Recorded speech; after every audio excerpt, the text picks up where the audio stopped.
Wow, that is phenomenal. It just strides across the valley. Oh, what a piece of engineering.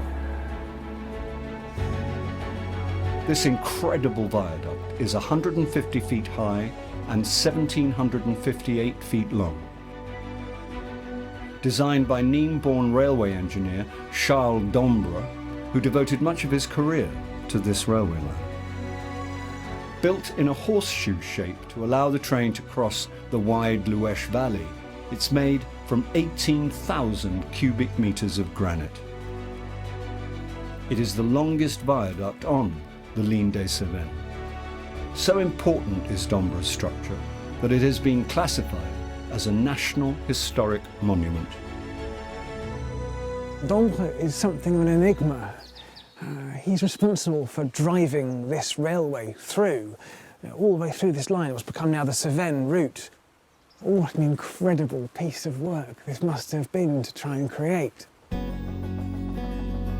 With 41 arches and built at a cost of 570,000 francs, it is estimated that 12,000 men worked to create this thing of beauty. What really grabs me about this lofty construction is just how it grabs you.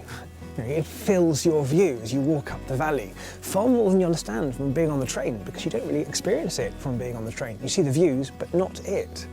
Although imposing and arresting as it is now, it is only when we look at the original survey drawings that we get an idea of Dombre's original plan. And you can quite clearly see the final route that was chosen, this big horseshoe route. So Dombre had originally wanted to go straight across the valley, which is up behind us there. That would have entailed a really, really massive viaduct that was just too expensive. So you've ended up with this really quite elongated route, but one that was actually much cheaper to build and slightly more simple to build, rather than build this massive viaduct across a wide space. And what you've ended up with is this incredible horseshoe. Started in 1865 and only taking 19 months to construct, the Chamborigo Viaduct was built by a whole village of craftsmen and labourers. We mustn't forget the human cost of this project, which must have been phenomenal, because the working conditions for this would have been absolutely atrocious. This was a line not built by power tools, it was built by hand. All of the stuff to build this railway had to be brought in by the very train tracks they were laying down themselves.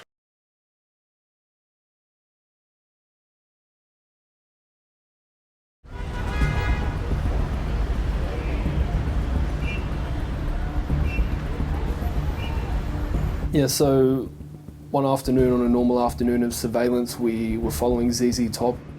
He's right at the front of the restaurant. Yeah. He's sitting down with him.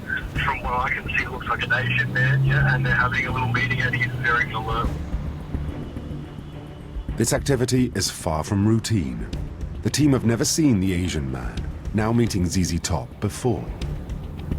Whatever is happening right now is business. It's business, yeah, for sure. This Asian male was acting very funny. He was all fidgety, and we'd never seen him before. We've never seen a photo of him. We've never seen any kind of information about this man before. If he's called someone onto a meeting, we want to try and identify who he's meeting. I knew it was a criminal meet right from the first time I saw him that day. You could just tell by his actions. He was agitated, he was on the phone non-stop.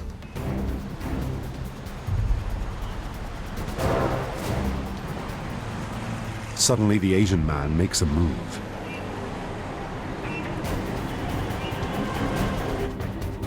Waiting in a car around the corner, Dave decides to try and intercept him, but he needs to know from James which direction he's heading in. Mate, I need a direction. Just give me a direction towards Soy 1. Yes, it's going back to Soy 1. Okay. Going back to Soy 1.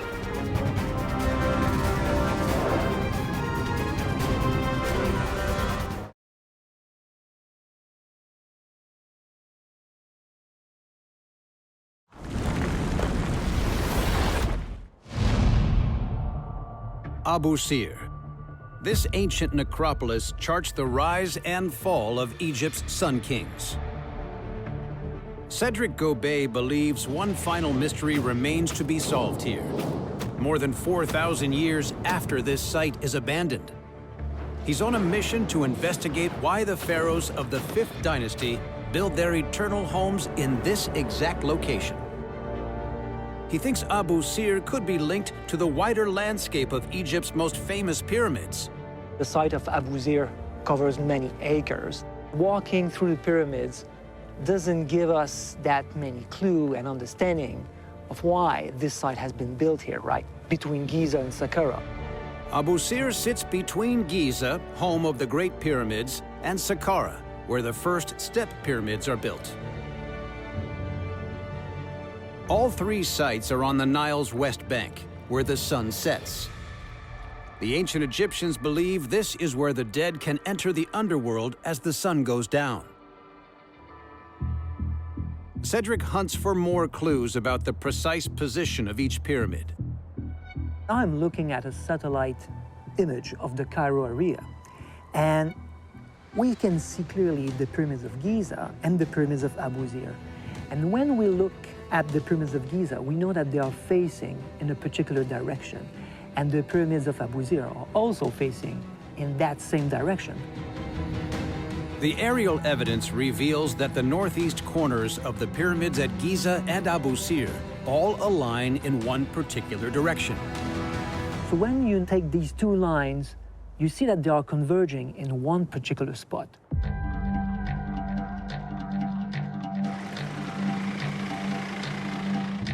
Cedric heads 17 miles northeast to examine what lies at the point on the map where all the sight lines of the pyramids converge.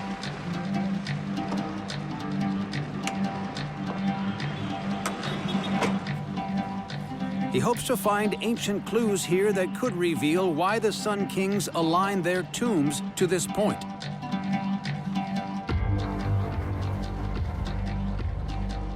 This is remarkable.